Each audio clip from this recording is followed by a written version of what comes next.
So I'm Jesse Michael. This is Mickey Shkatov. Yes, nice. Is that close? No, okay. Close enough. Right. We basically would like to come here and talk to you guys about some USB security issues that we've run into, and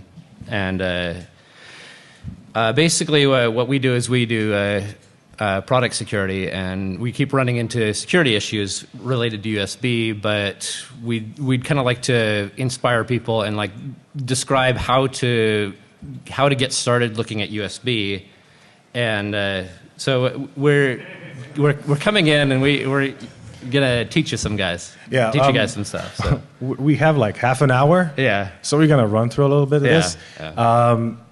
If you have any question, look for the guy in the blue mohawk or the red suit afterwards. Yes. Yeah. We're gonna be walking the floor. We'll be here all weekend, so just come see us. We can go into a lot more detail and just come find us. So.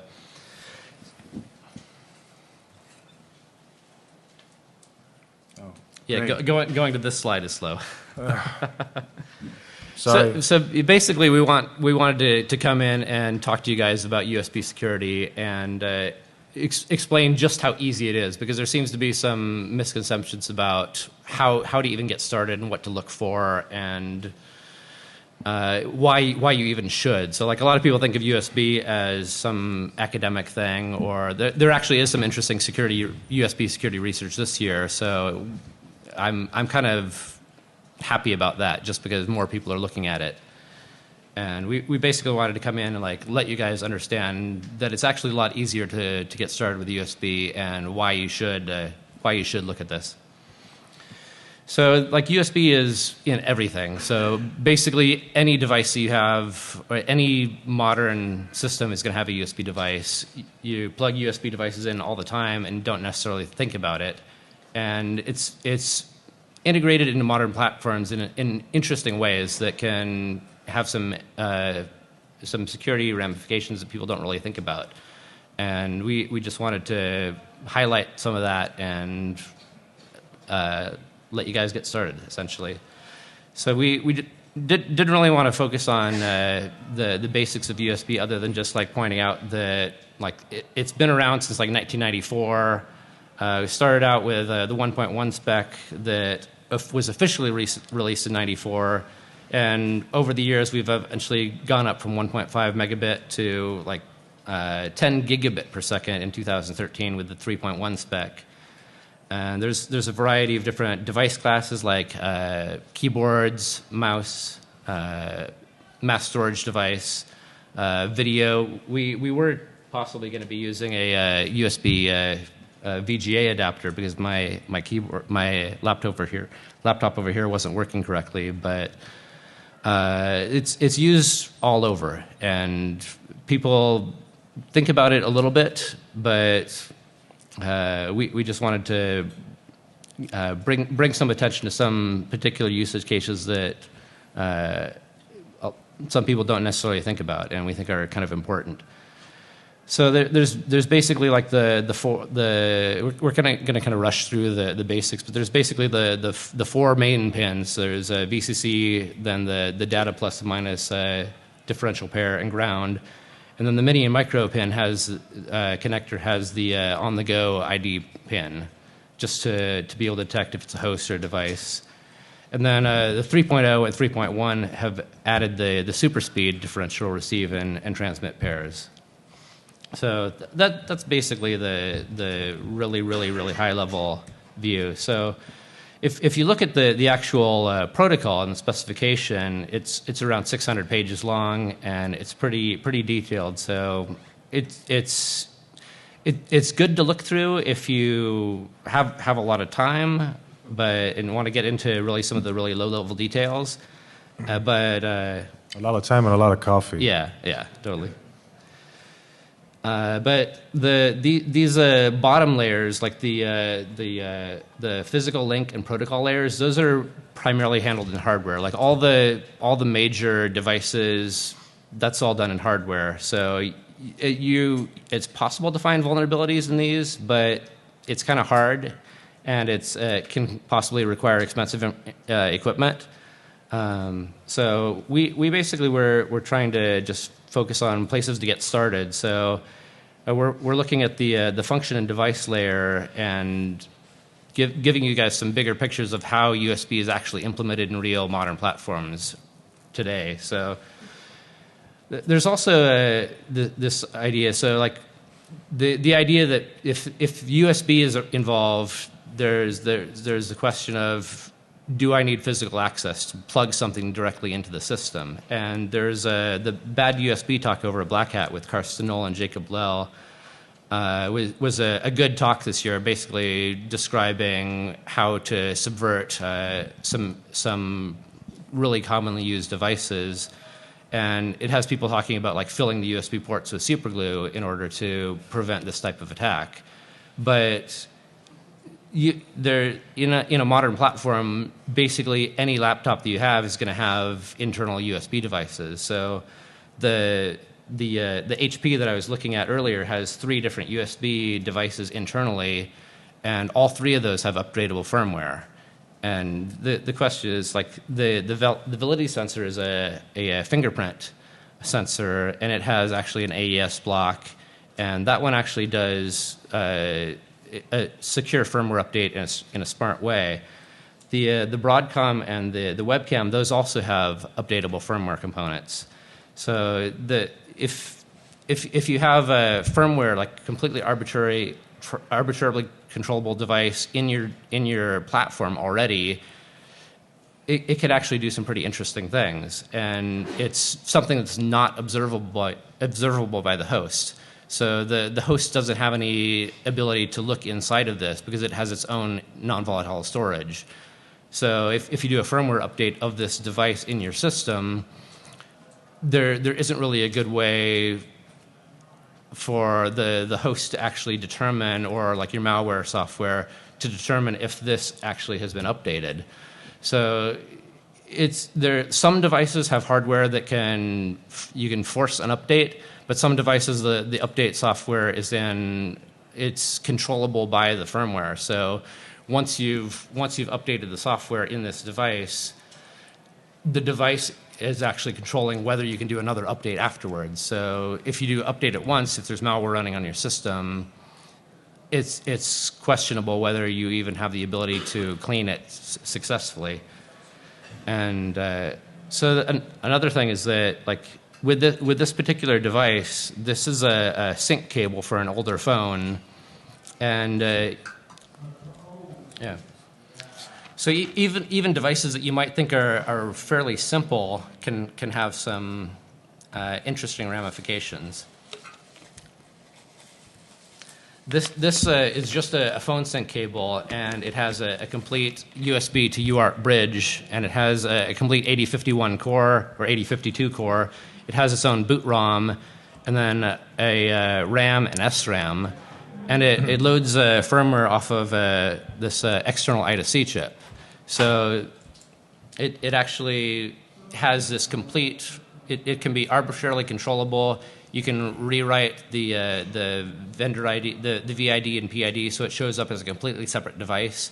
You can change the USB device descriptors, and this is something that's all controllable over USB. So you can basically just send. Let's see. Sorry. So this device actually has a number of vendor-specific USB requests, and some of them are like you can tell it to reboot. You can tell it to force execute the firmware that you provide. Yeah, we're going to see a demo later on. Yeah. So basically, you can tell it. Usually, it'll check the I2C, check the signature, and the signature is basically 4 bytes. It just checks if there's 4 bytes to see if it's programmed at all. It doesn't do any kind of integrity or verification of what's actually in the I2C chip inside of here. And then it just downloads whatever firmware from the host. Otherwise, you can send this request to it and get it to directly take whatever you want to send to the device.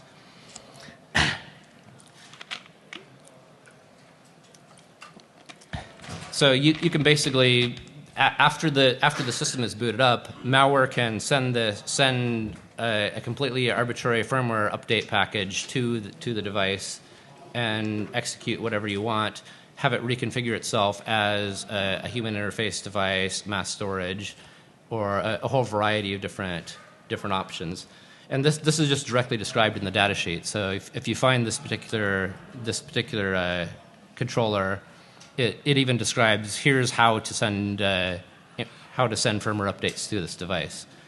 And in the data sheet, it even specifically says these requests are primarily for internal testing only. These functions should not be used in normal operation. But yeah, you can find really interesting things if you search for this type of thing in data sheets. So if you're writing malware, it's like this is the type of thing that you want to find, because you can take advantage of these debug hooks, because this is designed for updatability and test functionality, but there isn't anything that stops it from being used after it's provisioned and deployed in the field. So you can take advantage of some of these debug hooks and upgradability hooks to do some pretty interesting things. And this particular USB controller is used in a whole wide range of different types of devices, from this little USB sync cable up to like multi-$1,000 network infrastructure devices. So you can find it in some pretty interesting places, and this type of capability actually exists pretty commonly.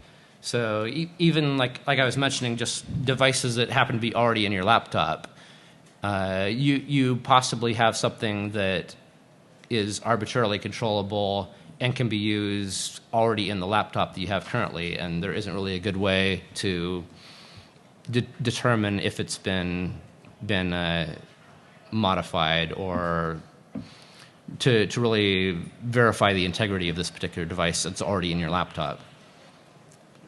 So some other things in this USB, in the specification, is it specifically describes how to read and write to this non-volatile storage that it loads its firmware from. So some devices you end up where you can do an update and send a malicious payload to it, but then it's gone once you reboot.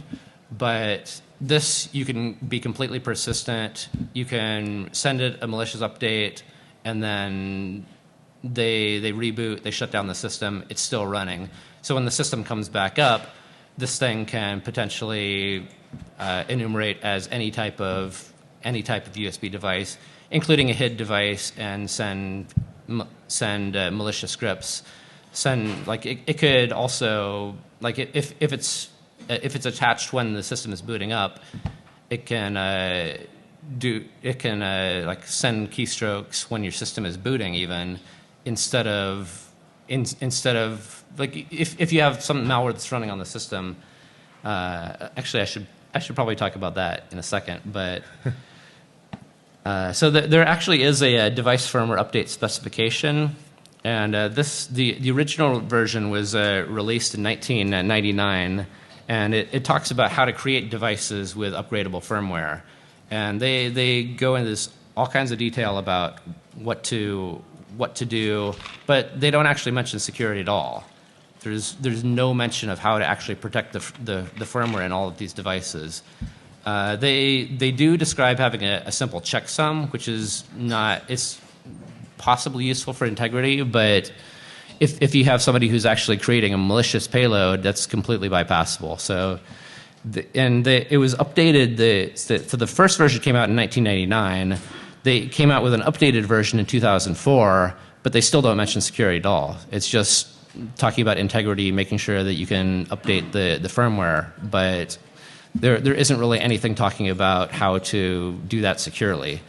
And we've run into a bunch of cases where a lot of different vendors do use the DFU, device firmware upgrade spec, but they will follow this, and they also will. But because many devices are relatively low power, they aren't going to go through the whole case of having something that uses full RSA signatures or any kind of public key signature verification and actually checking the firmware before it runs or before it updates. So they basically will just do the integrity check, and that's it.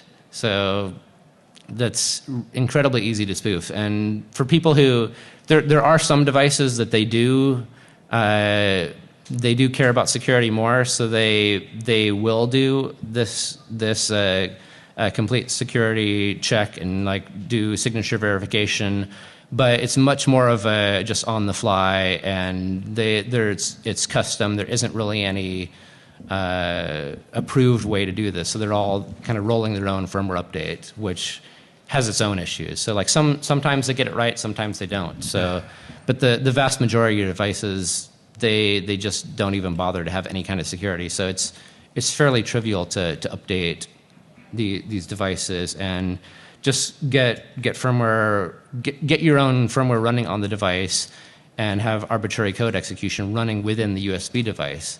And if you have that, you can do some pretty interesting things. So we like to talk about like attack surfaces. So instead, like a lot of people will think about just the host and then a device and then a USB cable in the middle, and you can just disconnect that. But there's actually a lot more going on in the system. So there's like an application. There's a variety of applications. You might have virtualization going on where you've got some virtualized guests, and then even within and also there's a couple different privilege levels just within the OS itself and your host, because there's a BIOS, SMM, there's a CPU, which has some interesting capabilities, and then within the device itself, there's the firmware, and in some devices that can be as complex as it's running a complete Linux distribution inside the device. So there's devices that just have really simple, like just a little hard-coded firmware.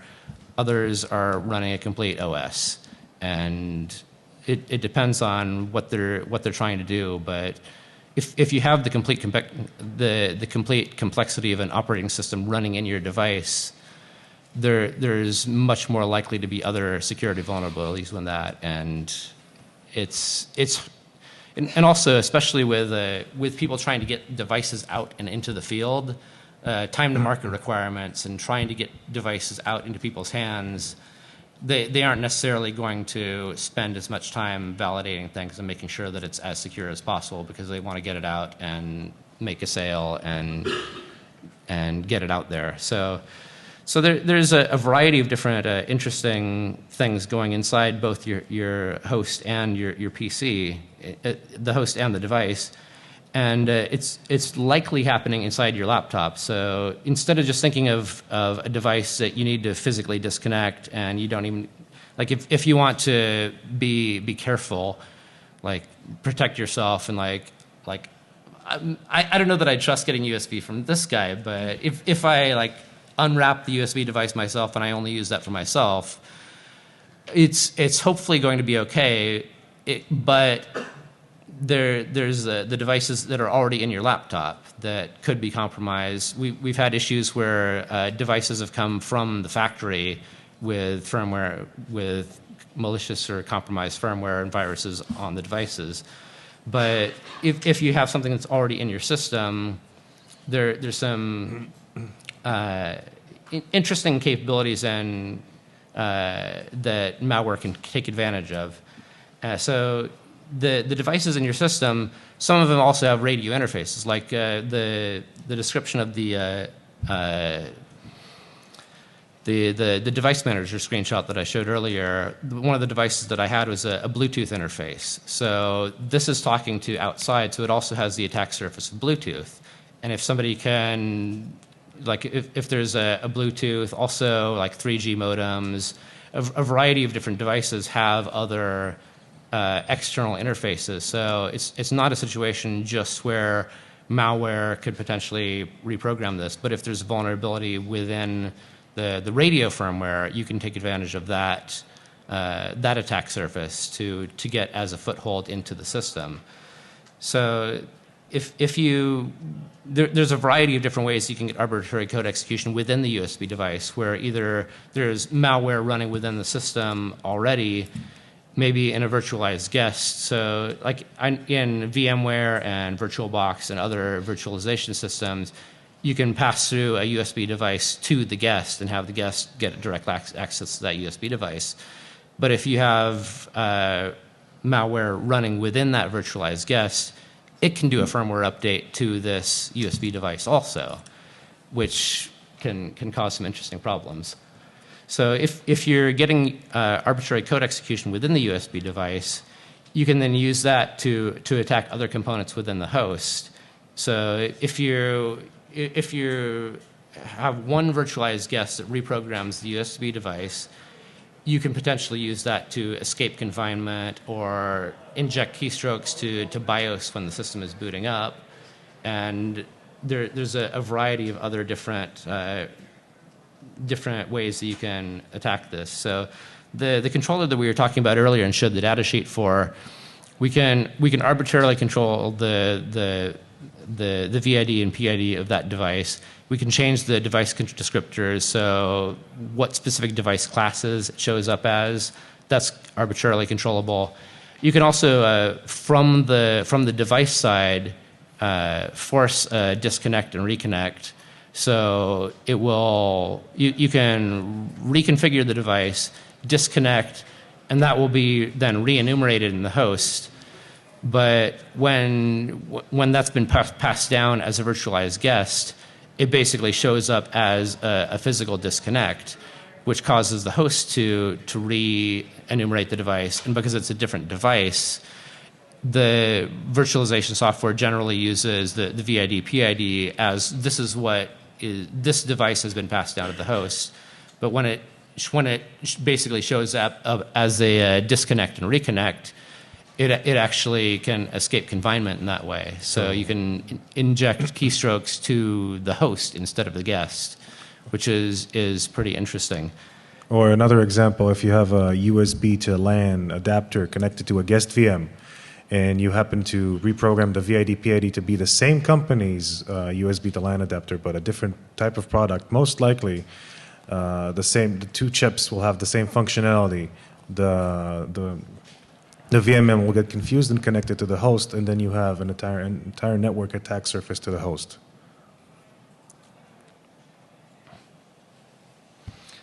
And yeah, and this type of attack can happen whether it's a physical device you've added, or if there's a device, a USB device already in your system. And like my phone here has the USB modem, the cellular modem that I get access to, the cellular network.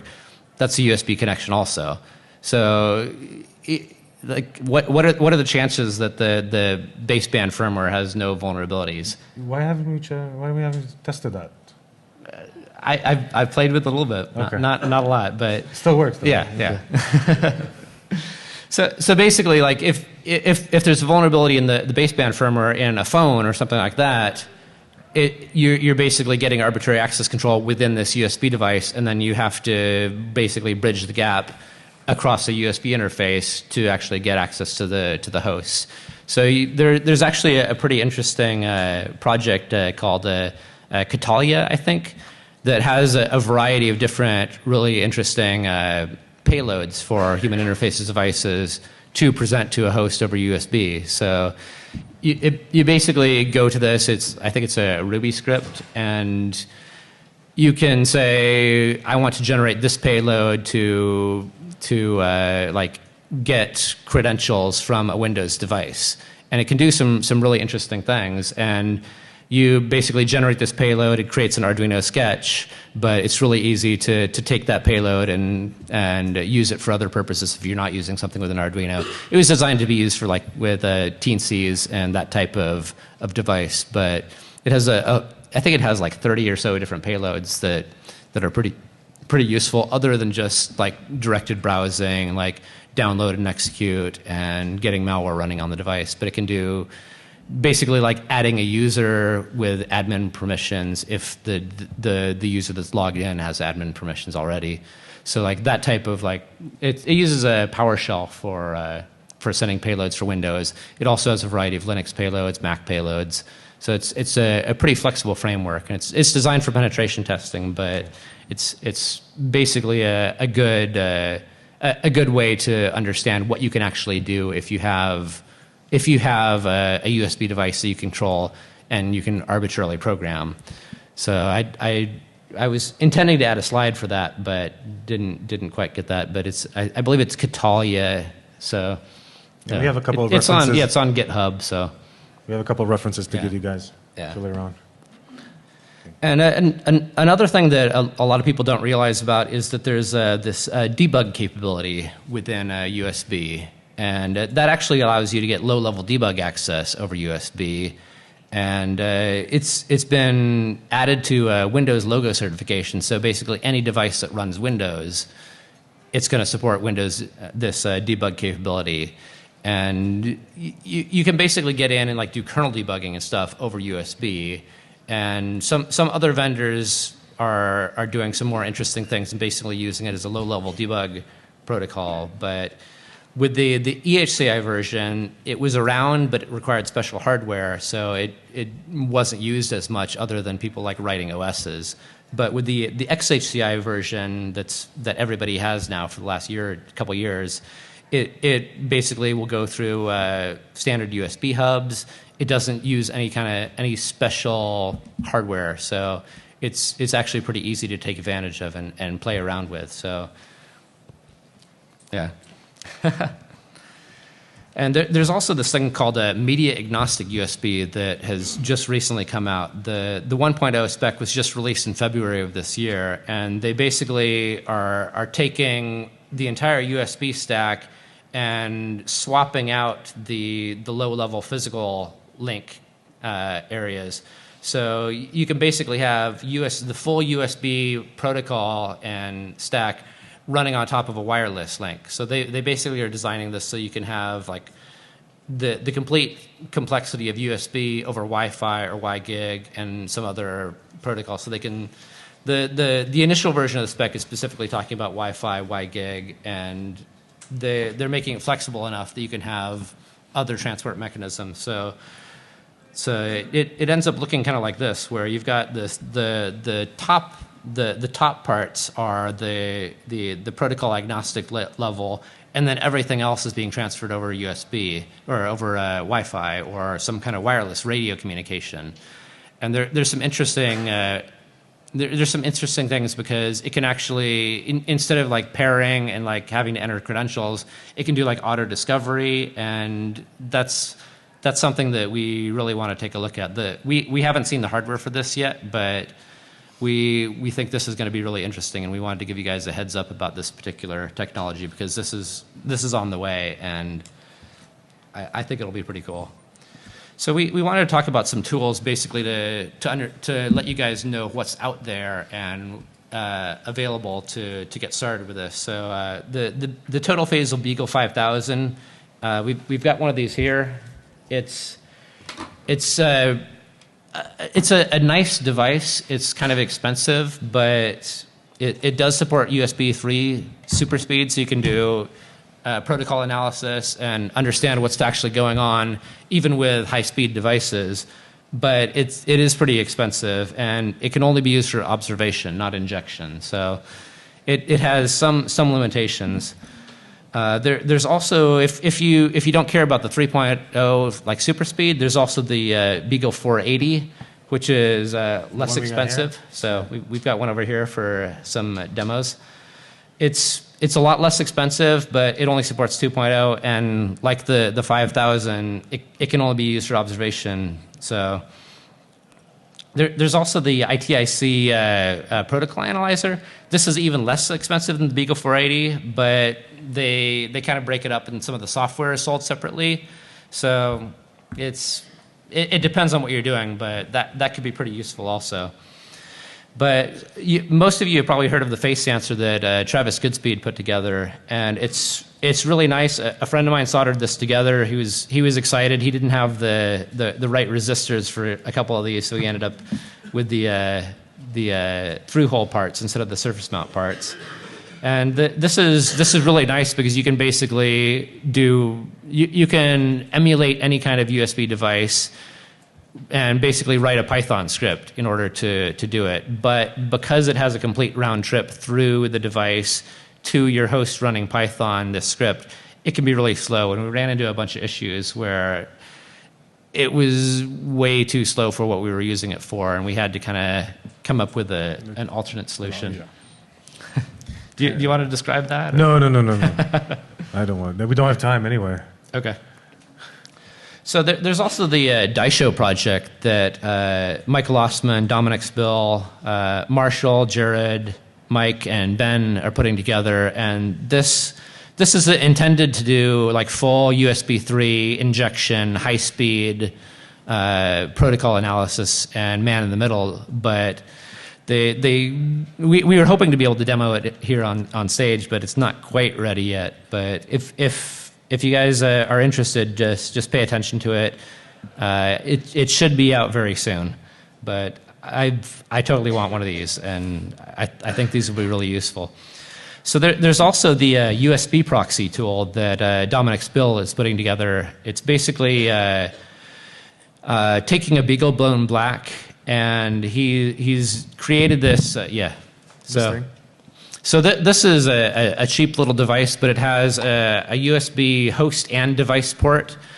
So he has a tool that he can run on there, and his release image is basically a Debian installation, and you can do complete man in the middle of USB 2 devices. And he's giving a talk in the Hardware Hacking Village, I believe, and demoing this also. So it's just one guy so far, Dominic, but he's taking contributions, and it can already do some pretty awesome stuff. So he has a demo of being able to do like on-the-fly write protection of USB devices, or like changing requests on the fly. So he has like a keyboard that's doing ROT13 while you type, just as a simple demo. But you can do like arbitrary modifications of the content that's happening on the device. So this is a great device, and his software on that is pretty cool.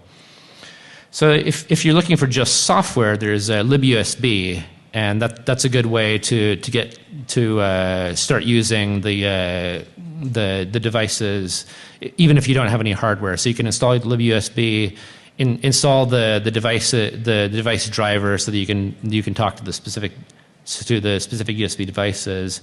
And this is another way that if you're talking to something that's like physically soldered down to your motherboard, you probably aren't going to be able to like stick a Beagle in the middle, but you can use libUSB to send requests, do firmware updates, explore that space.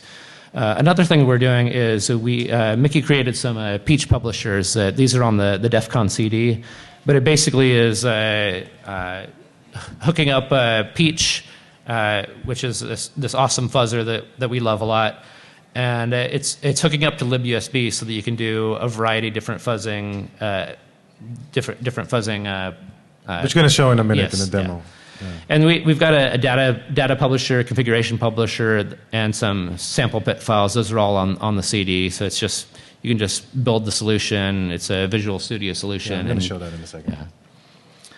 Yeah. There's also this Phison PS2303 framework, which is I believe the Phison is the chipset that Carsten Knoll and Jacob Lowe were talking about with their talk over at Black Hat. But this framework is also on Bitbucket.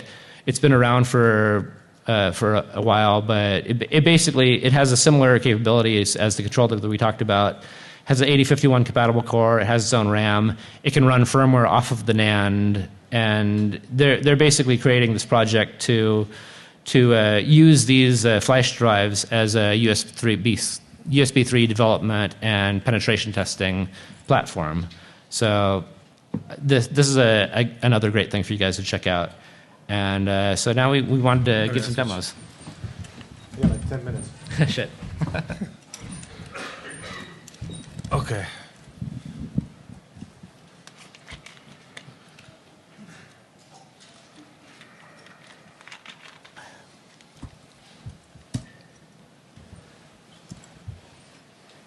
Can everyone see a Visual Studio window? No. Really? Do you need to duplicate it? I'm duplicating it. I'll do it again. How about now? Awesome. Right, so This here is a USB to LAN adapter. Okay? For my next trick, I'm going to plug this in. If I succeed. And I'm going to show you this little piece of code that gets the VID PID, connects to the device, and reads the VID PID, which are stored on an EEPROM on the PCB in this thing. Now,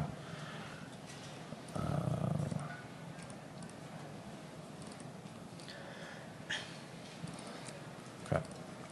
There is a data sheet that I want to show you guys that is publicly available for this device. And it has the USB core interface, and it talks directly to the EEPROM. And one of the beautiful things about this thing is if you look in the data sheet, you find USB vendor commands, which will give you the exact bytes you need to send and receive in order to read, write enable, write disable, in case you need to write enable if it's disabled, and a whole bunch of other stuff. So I'm going to run through this.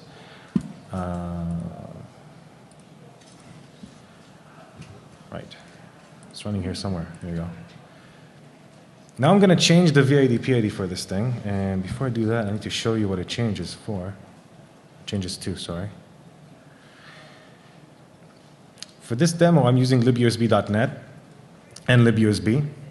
So if you see under libusb, I have the network device. If I look in here, the VID is 170F and the PID is 7203. So far, so good. I'm going back to my tool. I'm doing write enable. I'm changing the VID, changing the PID, write disable, and to double check, I'm reading it back from the EEPROM. Now, the device is still connected. The IC is still powered on in the PCB. There is a way to, in this specific chip, to trigger a hardware preset on the pin. I haven't found that yet. The spec says it needs to do something. It doesn't really do it. So in order to simulate a reset, I will plug it out and back in again.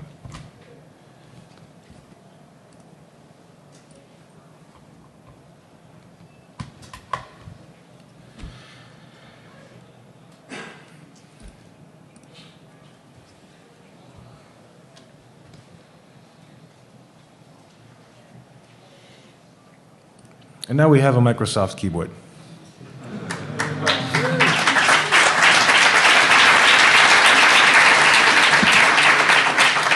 Thank you. Now for the fun stuff.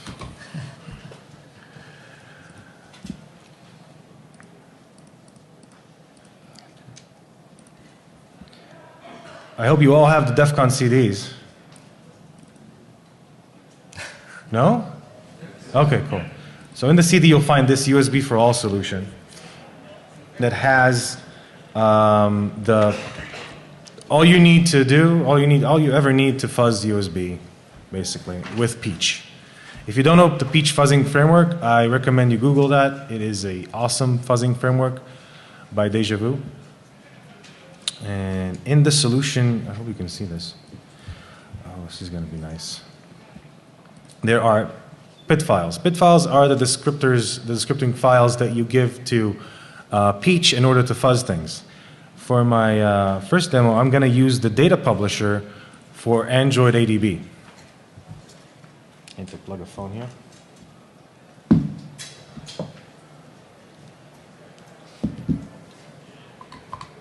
I'm using a prepaid Android phone. Again, to do this, you need to replace the driver. libusb requires you to replace the driver. Basically, it gives you Ring 3 access to Ring 0 driver to talk to any device you want. So if I look at the Android ADB PID file, all I'm sending to the device is CNXN and host. There's the two first values you need to send to an ADB to start authenticating. For the new Android stack, you need to do secure authentication and all that. So to keep it simple, these are the values that this example sends, and if this works, we should get a reply from the phone. So now,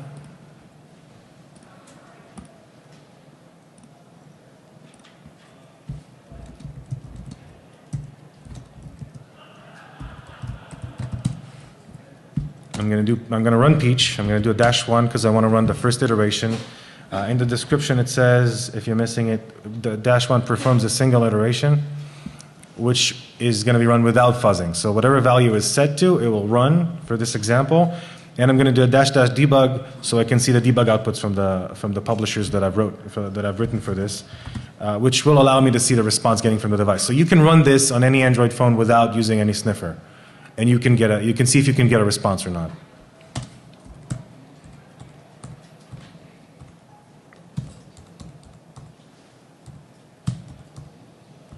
Here's the ADB example. So hopefully this works. Here we go. So we sent CNXN and host, and we got back CNXN and device. To show you I'm not lying, I have a sniffer here,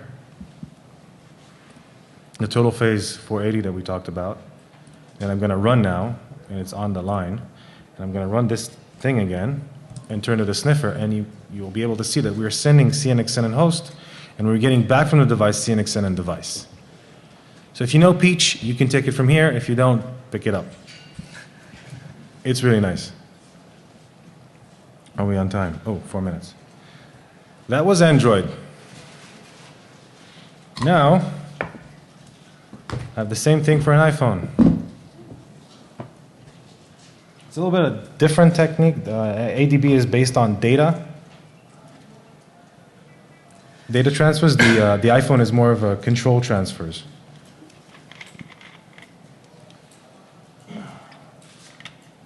I need to put the iPhone in recovery mode. So give me a second. Come on, come on, come on. Ah, of course it won't work.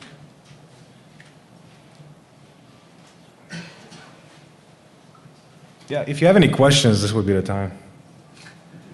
Where do babies come from? I don't know. Why do you have to put the iPhone in recovery mode? Why do you have to put the iPhone in recovery mode? It's the simplest example. It's the coolest one, though. Are you aware of any software-based sniffers for Windows? For USB? There are software solutions for sniffing on Windows. Anything that's free? Anything that's free? There are some that are free, but there are some also they look like they're malware. Is